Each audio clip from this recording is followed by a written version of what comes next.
Good morning বন্ধুরা, তোমরা সবাই কেমন আছো? আশা করি তোমরা সবাই ভালো আছো। প্রতিদিনের মতন আজও বাসি কাজ ছেড়ে চলে গেলাম চা করতে। চা করলাম, আর চায়ের সাথে বন্ধুরা আজ কী নিয়ে বসেছি জানো? গোটা বিস্কুটের প্যাকেট নিয়েই বসে পড়েছি আজকে, আর সঙ্গে রুটিও ছিল। তারপরেই চলে গেলাম বিছানার চাদর পাল্টাতে। সচরাচর আমি বিছানার চাদর আগের দিনই ভিজিয়ে দিই, কেন কি আমার সেটা সুবিধা মনে হয়। আগের দিন রাতে সাবান জলে ভিজিয়ে দিলাম, পরের দিন একটু থুপে নিলেই আমার মনে হয় বেস্ট লাগে সেইটা। সেই জন্যে এইবারে ভেবেছিলাম করব, কিন্তু ওয়েদার যা, তাই দেখে আর করা হয়নি। ওই জন্যে আজই যে করে দিলাম। আবার আজকে আবার দেখি ওইদিকে বৃষ্টিও পড়ছে। কি করব ভেবে তাও বিছনা চাদরটাকে তুলেই দিলাম। সেই আজ না হলেও কালকে তো আমাকে কাচতেই হবে। এই জন্যে আজকে বিছনা চাদরটা তুলে বিছনাটাকে পরিষ্কার করে টান টান করে দিলাম। এই যে দেখো কত সুন্দর লাগছে বিছনা চাদরটা পেরেছি, কিন্তু কিছুক্ষণের জন্য। তারপরেই আমার ছেলের জ্বালায় আর বিছনা চাদর এমনি থাকবে না।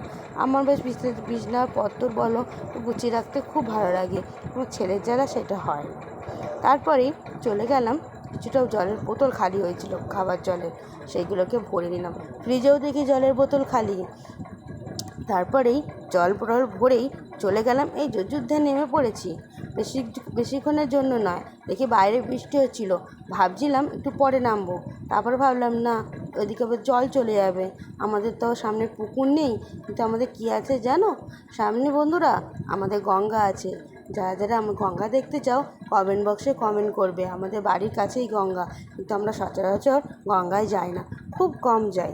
এই জন্যই জল থাকতে থাকতেই সমস্ত কাজ আমরা করে নিই। বাসনপত্র বলো, কাপড় কাচা, সবই জল থাকতে থাকতে আমাদের করে দিই। এই তোলা জলই আমাদের সব কিছু।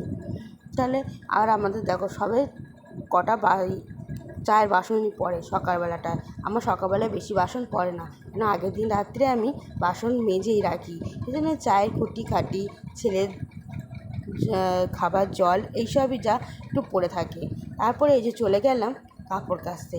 বললাম না অনেকগুলো কাঁচা ভিজিয়েছি, এবারে দেখি রোদ উঠেছে। ভাবলাম ভালোই হলো, বৃষ্টির তেলে কাপড় কাচছি, ভালোই হলো রোদ উঠেছে। ও বাবা, দেখি কাচতে ধুতে করতে না করতে আবার ঝমঝম করে বৃষ্টি চলে এলো। কি করব, ঝটাপট ধুয়ে নিলাম সমস্ত জামা কাপড়। আর এগুলো না করলেই নয়, এগুলো করতেই হয়। তারপরে বন্ধুরা ভাবলাম বাইরে কোথায় মিলবো, এই জন্য আমাদের নতুন ঘরে এখানেই মিলে দিলাম একটা দড়ি খাটিয়ে। কি করব, বাইরে যা জল হচ্ছে। তারপরে কি করলাম, জলে স্নানটা করে নিলাম। স্নান টান করে আজ আমার মাথায় শ্যাম্পুও করেছি জানো বন্ধুরা। অনেক দিন পর পুজো করতে বসবো, কদিন মাই পুজো করছিল। আর বলো না, মেয়েদের তো সব রকমই বাধা থাকে। এই জন্যেই কী করলাম, স্নানটা সকাল করে সেরে নিয়ে হাতে একটু শ্যাম্পু করে নিলাম, দিয়ে আজকে এই যে পুজোটা সেরে নিলাম।